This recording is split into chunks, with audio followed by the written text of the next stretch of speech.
जितवाहन भगवान देथिन बच्चा के वरदान।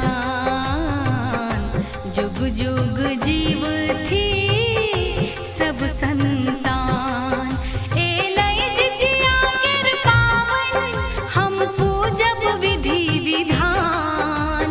हमरो अंगना अयथिन हे जितवाहन भगवान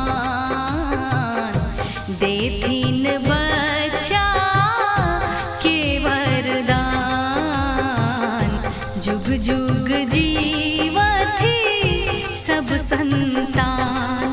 एलै जितिया केर पावन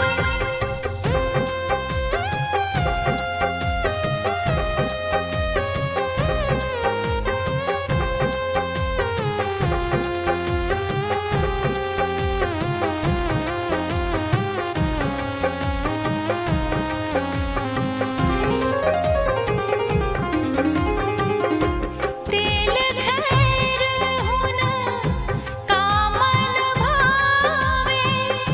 सब संतानक माई चढ़ावे। तेल खैर हुन कामन भावे। सब संतानक माई चढ़ावे। छै मरुआ रोटी माछक संग ओठगन के विधान। हमरो अंगना अयथिन हे जितवाहन भगवान देथिन बच्चा के वरदान। जुग जुग जीवथि सब संतान। एलै जितिया केर पावन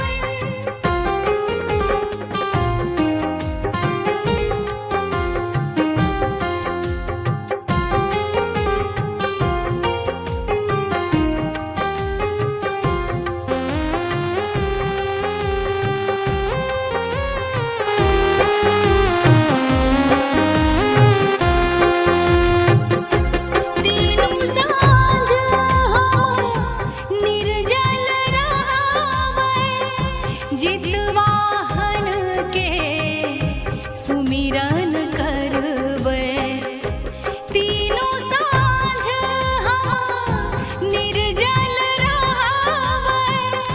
जितवाहन के सुमिरन करबै। आसिन मासक ई अष्टमी माइक ममता के प्रमाण। हमरो अंगना अयथिन हे जितवाहन भगवान देथिन बौआ के वरदान। जुग जुग जीवथि सब संतान। एलै जितिया केर पावन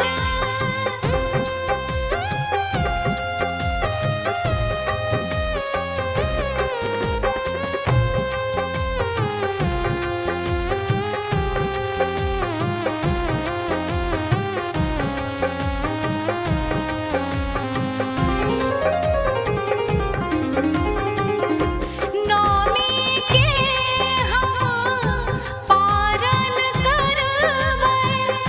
छिमनी पात नैवेद्य सजेबै। नौमी के हम पारन करबै। छिमनी पात नैवेद्य सजेबै। हे धूप दीप केर आरती ओकरी फल फूल बदाम। हमरो अंगना अयथिन हे जितवाहन भगवान देथिन बच्चा के वरदान। जुग जुग जीव